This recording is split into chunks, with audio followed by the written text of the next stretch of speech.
نحمده ونصلي ونسلم على رسوله الكريم أما بعد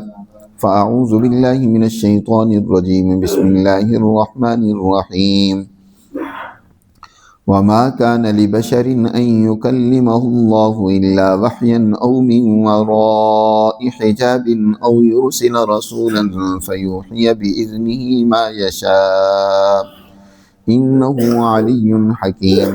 وكذلك أوحينا إليك روحا من أمرنا ما كنت تدري ما الكتاب ولا الإيمان ولكن جعلناه نورا نهدي به من نشاء من عبادنا وإنك لتهدي إلى صراط مستقيم صراط الله الذي له ما في السماوات وما في الأرض ألا إلى الله تصير الأمور صدق اللہ العظیم۔ یہ سورۃ الشورى کی آخری آیات ہیں۔ کل گزشتہ درس میں یہ بات بیان ہوئی تھی کہ مکہ کے مشرکوں کو دو باتوں پر بڑا تعجب ہوتا تھا اور یہ دو باتیں ان کی سمجھ میں نہیں آتی تھی، اس لیے وہ ان کا انکار کرتے تھے۔ ایک بات تو یہ کہ انسان کا حساب و کتاب ایک دن ہونا ہے، انسان کے لیے اللہ نے جزا و سزا کا ایک دن مقرر کیا ہے۔ وہ یہ کہتے تھے کہ یہ بڑے عجیب بات ہے کہ ایک انسان جو مر گیا اور اس کو مرے ہوئے بڑا ایک طویل عرصہ گزر گیا، یہاں تک کہ اس کا نام و نشان مٹ گیا، تو کیسے اس کو دوبارہ زندہ کیا جائے گا؟ اللہ نے بڑی تفصیل کے ساتھ قرآن میں جگہ جگہ پر ان کے اس شک کو، ان کے اس تردد کو اور تعجب کو ذکر کر کے اس کا جواب دیا ہے۔ اور دوسرا ان کا ایک تعجب یہ تھا کہ یہ کس طرح ہو سکتا ہے کہ انسانیت کی رہنمائی کے لیے ایک انسان کو رسول اور نبی بنا کر بھیجا جائے۔ اس بات کو وہ سمجھ نہیں پاتے تھے، اس لیے وہ اس بات کا انکار کرتے تھے کہ کوئی انسان رسول نہیں ہو سکتا۔ چنانچہ اللہ سبحانہ و تعالی نے پہلے ان کے تعجب کا بھی ذکر کیا گزشتہ آیات میں، اب یہاں سے ان کے اسی دوسرے تعجب کو اللہ بیان فرما رہے ہیں، اور اللہ تعالی ارشاد فرماتے ہیں کہ وَمَا كَانَ لِبَشَرٍ أَن يُكَلِّمَهُ اللَّهُ إِلَّا وَحْيًا۔ ہاں، کسی انسان کا یہ مقام اور اس کی شان نہیں ہے کہ اللہ اس سے روبرو کلام کرے۔ انسان میں اس چیز کی سخت اور طاقت نہیں ہے کہ اللہ براہ راست کسی انسان سے ہم کلام۔ اس دنیا میں کم از کم انسان کے اندر اس چیز کی طاقت نہیں ہے کہ اللہ کی کلام کو براہ راست سن بھی سکے یا اللہ کو دیکھ سکے۔ بڑے سے بڑے اونچی شان والا بھی اس چیز کی اس دنیا میں سکت نہیں رکھتا۔ حضرت موسیٰ علیہ السلام سے قرآن میں ذکر کیا گیا کہ جب موسیٰ علیہ السلام نے اللہ سے التجا کی کہ ارینی انظر الیک، آپ مجھے اپنا دکھلائیں تو صحیح کہ یا اللہ میں آپ کو دیکھنا چاہتا ہوں، تو اللہ نے کیا جواب دیا تھا؟ لن ترانی، تو ہرگز مجھے نہیں دیکھ سکتا۔ لیکن اگر تو اپنے آپ کی تسلی اور تشفی چاہتا ہے تو پھر یہ دیکھ پہاڑ کو، یہ کتنا مضبوط اور سخت ہے، میں اس پر اپنی تجلی اور نور ڈالتا ہوں، اگر اس نے میری اس تجلی کو برداشت کر لیا تو ہو سکتا ہے تم بھی برداشت کر لو۔ وَلَكِنِ انظُرْ إِلَى الْجَبَلِ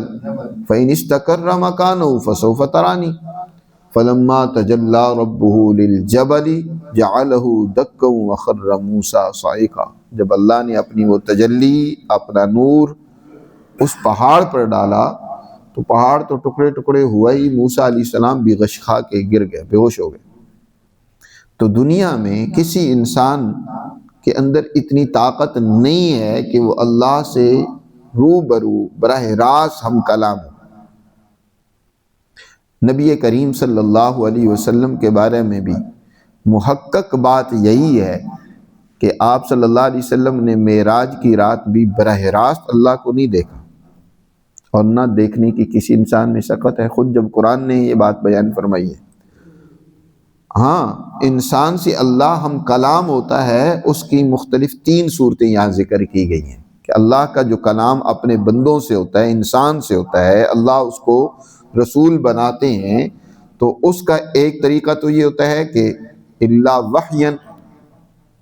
کہ اللہ تعالیٰ وحی کے ذریعے سے اس سے ہم کلام ہوتے ہیں، براہ راست اللہ ہم کلام نہیں ہوتے، وحی اللہ اس کی طرف اتارتے ہیں۔ وحی کہتے ہیں ایک بہت ہی مخفی اشارے کو، کہ جس کو اشارہ کرنا مقصود ہوتا ہے وہ اس کو سمجھ لیتا ہے اور دوسرے آدمی کو پتہ نہیں چلتا۔ اشارۃ خفیۃ، ایک مخفی اشارہ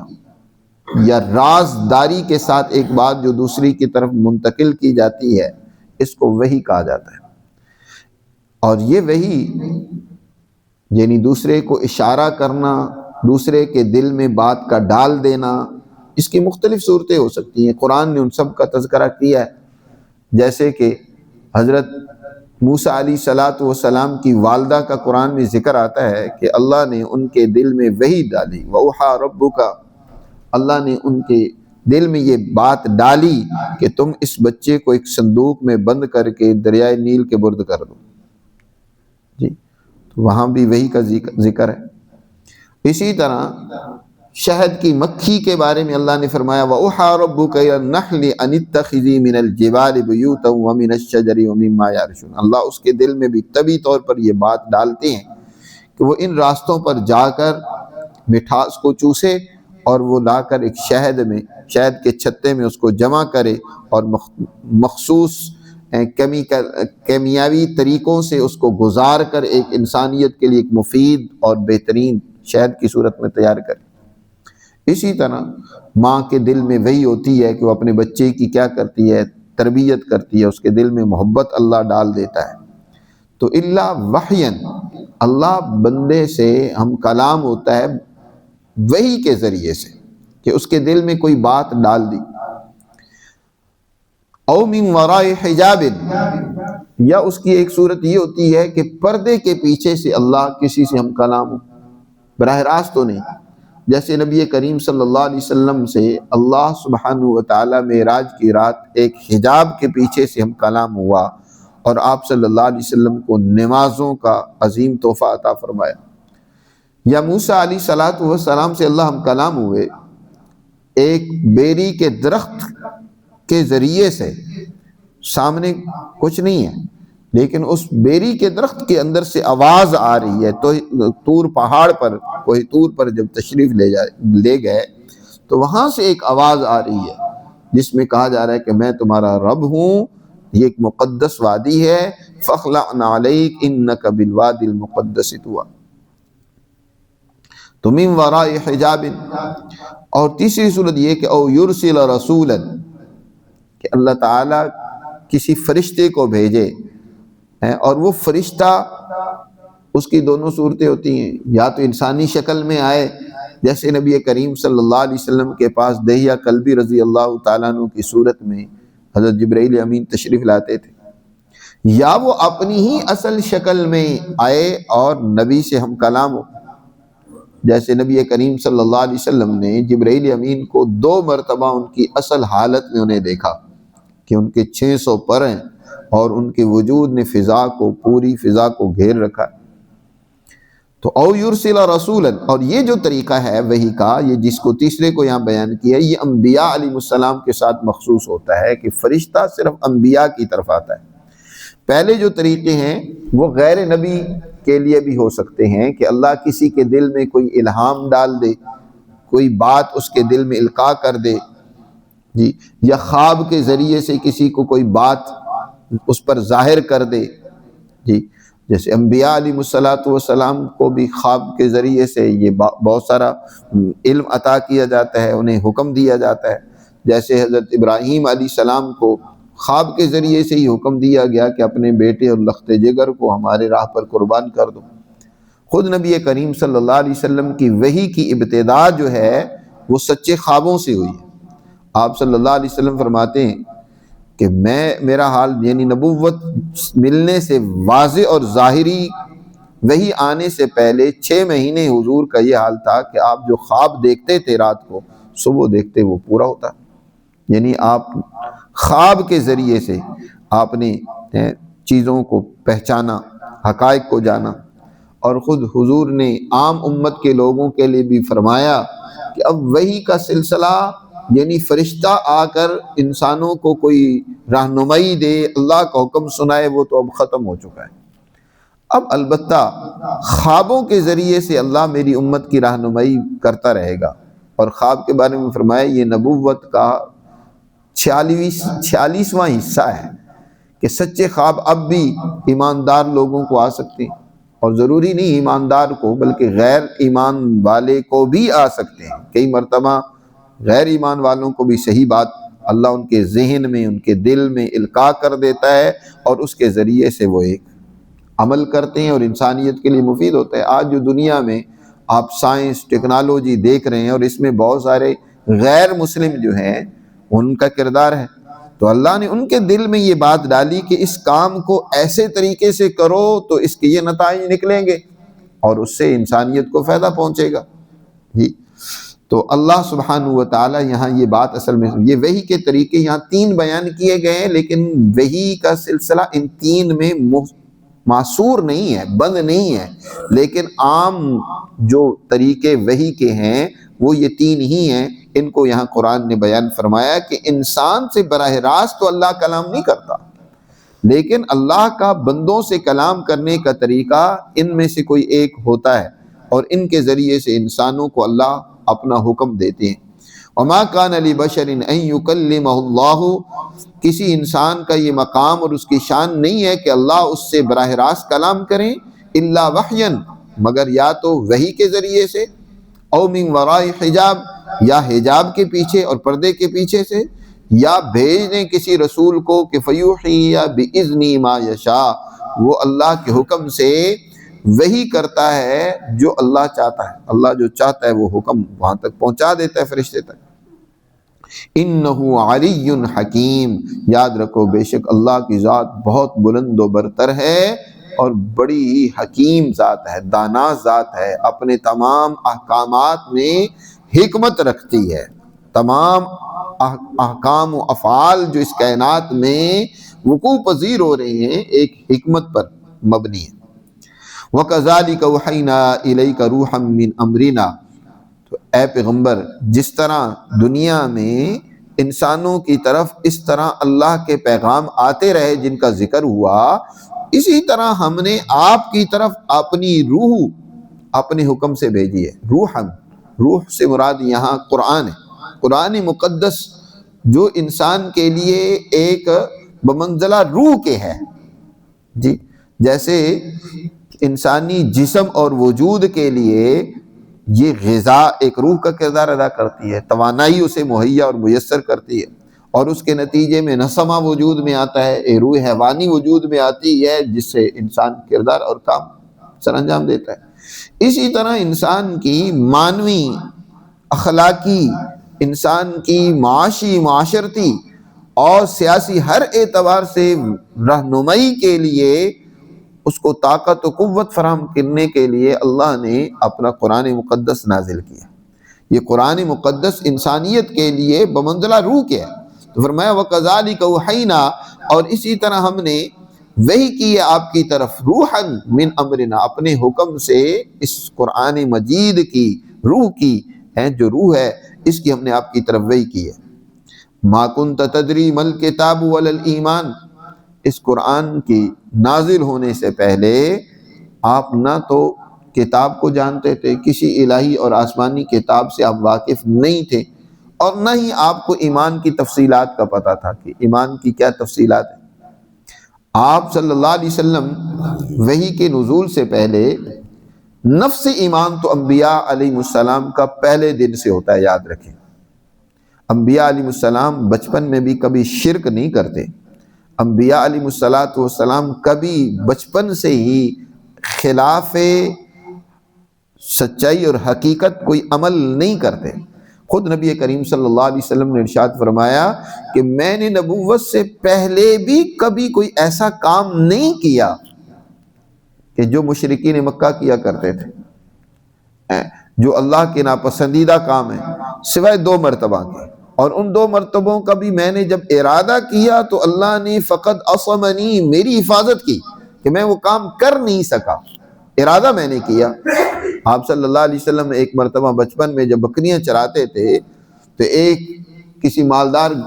گھرانے میں کوئی شادی بیاہ تھی، اور شادی بیاہ پر اس وقت بھی اسی طرح ناچ گانا اور فضولیات ہوتی تھی، تو آپ صلی اللہ علیہ وسلم کے ایک ساتھی نے آپ کو تیار کیا کہ آج ہم وہاں جائیں گے رات کو اس پروگرام میں۔ آپ صلی اللہ علیہ وسلم تیار ہوئے، ابھی وہاں پہنچے ہی نہیں تھے کہ راستے پہ آپ کو ایسی نیند کا غلبہ ہوا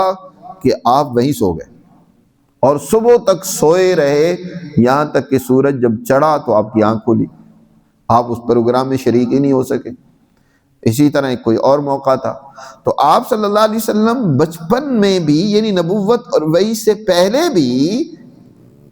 کبھی ایسا کام آپ سے سرزد نہیں ہوا جو خلاف شرع ہو، بلکہ جب خواجہ ابو طالب کے ساتھ نبی کریم صلی اللہ علیہ وسلم، ابھی بچپنا ہے حضور صلی اللہ علیہ وسلم کا، ابتدائی عمر ہے، 12 سال کی غالباً عمر تھی،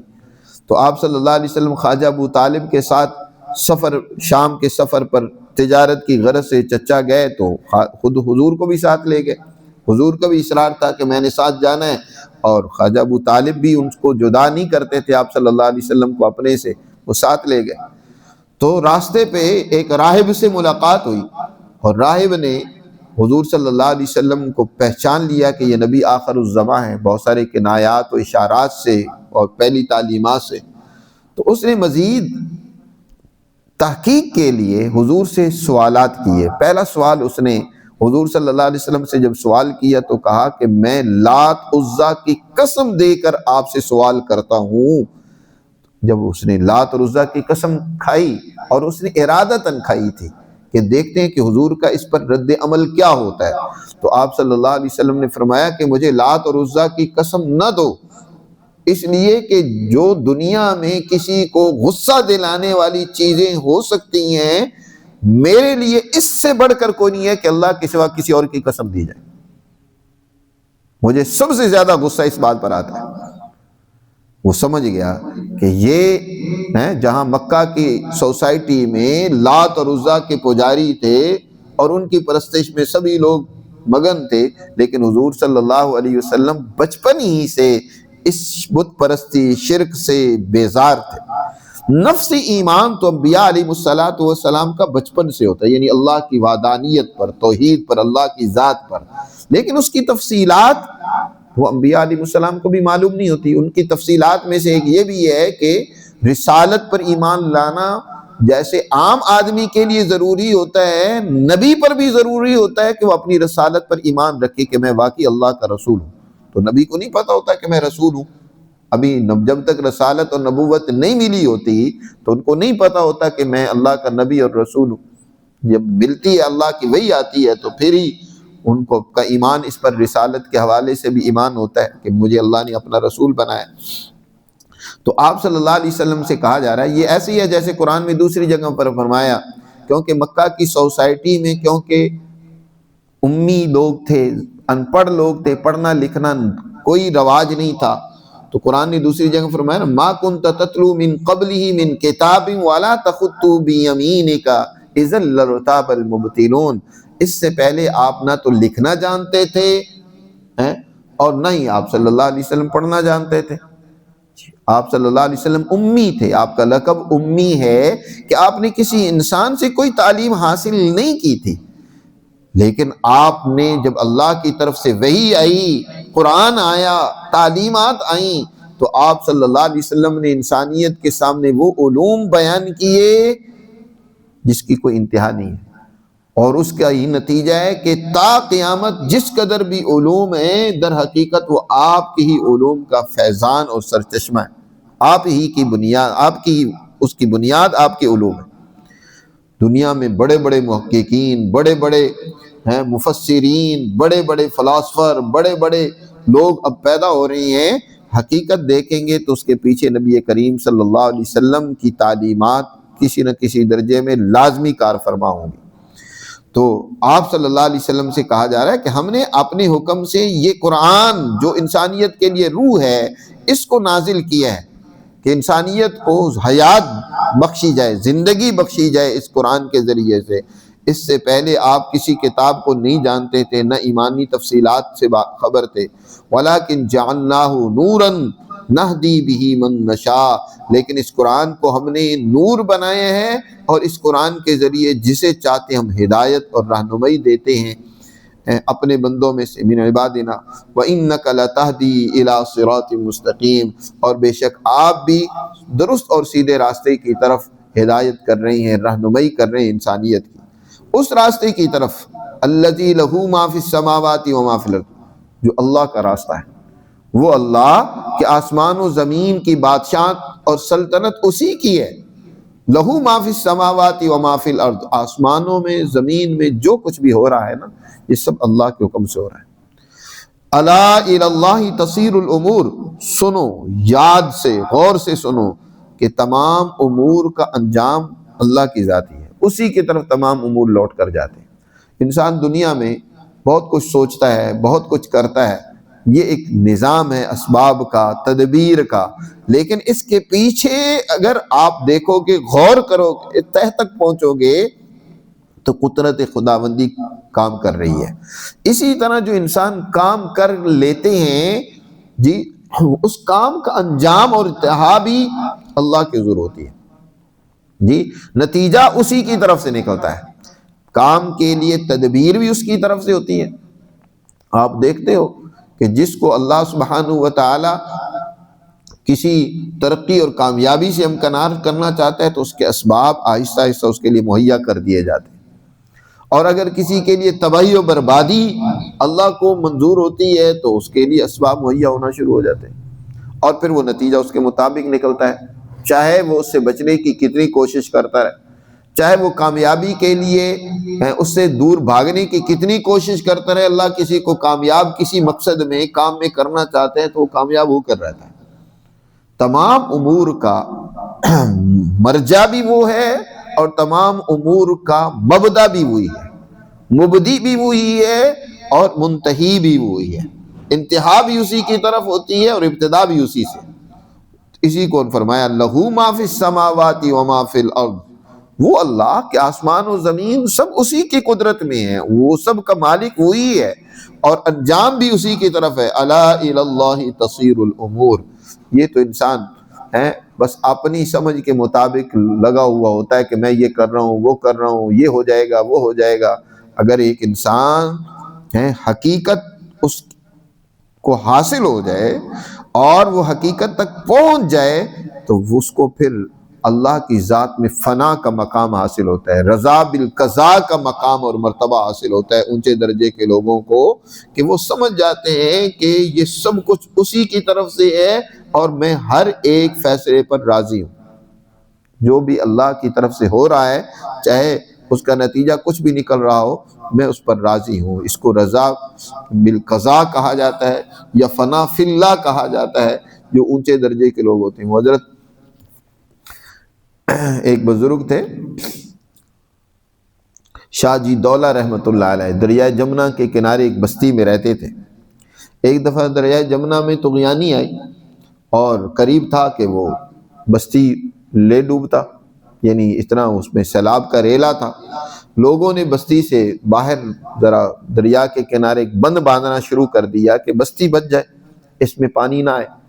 اور اس میں سارے لوگ شریک ہوئے۔ شاہ جی دولہ کو بھی لوگ لے کر گئے کہ آپ بھی آئیں، اس میں شامل ہوں، آپ دعا کریں، نیک آدمی ہیں، کہ پانی کا رخ جو ہے وہ بدل جائے، ہماری بستی کی طرف نہ آئے۔ وہ جب وہاں پہنچے شاہ جی دولہ رحمۃ اللہ علیہ نے تو انہوں نے کسی لے کر اس بند کو جو کچھ لوگوں نے بنایا تھا توڑنا شروع کر دیا۔ لوگوں نے کہا کہ حضرت یہ کیا کر رہے ہیں آپ، جو کچھ دیر میں ڈوبنا ہے آپ ابھی ڈبونا چاہتے ہیں؟ تو کہنے لگے جدھر مولا ادھر شاہ دولہ، کہ اگر میرا مولا ہی اس بستی کو ڈبونا چاہتا ہے نا تو میں بھی چاہتا ہوں کہ یہ ڈوبے۔ تو یہ اصل تو بہت اونچا مقام ہوتا ہے اونچے درجے کے لوگ جو ہوتے ہیں نا وہ اس درجے میں پھر پہنچتے ہیں کہ جو اللہ چاہتا ہے بس اس میں بندہ فنا ہو جائے، کہ بس میں بھی وہی چاہتا ہوں کہ وہ، چاہے اس میں تباہی ہو، چاہے اس میں کامیابی ہو، چاہے اس میں ناکامی ہو۔ باہر کے عام لوگ جو ہیں وہ تو دنیا میں اللہ کے قانون کے پابند ہیں، نتائج تو وہ اسی کی طرف سے آتے ہیں، لیکن یہ ہے کہ وہ ایک ڈسپلن، ایک نظم و ضبط، ایک قانون کی پابندی ان پر لازم ہے۔ تو اللہ اس بات کو یہاں سمجھا رہی ہیں کہ اس کی قدرت جو ہے اس کائنات کے ذرے ذرے پر ہے، اس کی قدرت سے کوئی چیز خارج نہیں ہے، یاد رکھو۔ یہ الگ بات ہے کہ اس نے ایک نظام بنایا ہوا ہے اور اس نظام کے تحت یہ کائنات کام کر رہی ہے، انسان عمل کر رہی ہیں، لیکن یہ مت سمجھے انسان کہ اس کی قدرت سے کوئی انسان باہر ہو گیا، اپنی مرضی کر لے گا، اس کے انجام اور نتائج وہ اپنی مرضی سے حاصل کر لے گا، نہیں۔ الا الی اللہ تصیر الامور، اس میں گویا کہ تنبیہ بھی ہے کہ ظالم انسان کو یہ سمجھنا چاہیے کہ اس جو ظلم کر رہا ہے، بدماشی کر رہا ہے، وہ اس کے وہ کام بھی اللہ تک پہنچ رہے ہیں۔ اور اس میں امید اور نوید بھی ہے مومنین کے لیے، مظلوموں کے لیے، بے کسوں کے لیے، کہ ان پر جو ظلم ہو رہا ہے، زیادتیاں ان کے ساتھ کی جا رہی ہیں، وہ اس حوالے سے پریشان نہ ہوں، ان کا بھی انجام اللہ کے حضور ہے، وہ ان کے اوپر جو کیے جانے والے مظالم ہیں وہ بھی اللہ کے حضور پہنچ رہے ہیں، اس کی اللہ ضرور سزا دے گا، وہ سزا دے گا، قدرت ہے اس کے پاس، وہ ایسے ظالموں کی گرفت ضرور کرے گا، چاہے اپنی حکمت کے تحت وہ ابھی ان کو موقع اور مہلت دیے ہوئے ہے کہ اب کر لو جو کرنا ہے، کل تم نہ کہنا کہ ہمیں موقع نہیں دیا گیا، ہمیں سمجھایا نہیں گیا جی۔ تو اس میں آیت کے آخری حصے میں مظلوموں کے لیے بڑی نوید بھی ہے اور ظالموں کے لیے بڑی تنبیہ بھی ہے۔ اللہ ہمیں سمجھ نصیب فرمائے۔ یہاں پر سورہ شورا کے مضامین مکمل ہوئے ہیں، اگلی سورہ زخرف ہے، انشاءاللہ ہفتے کے دن اس کا درس ہوگا۔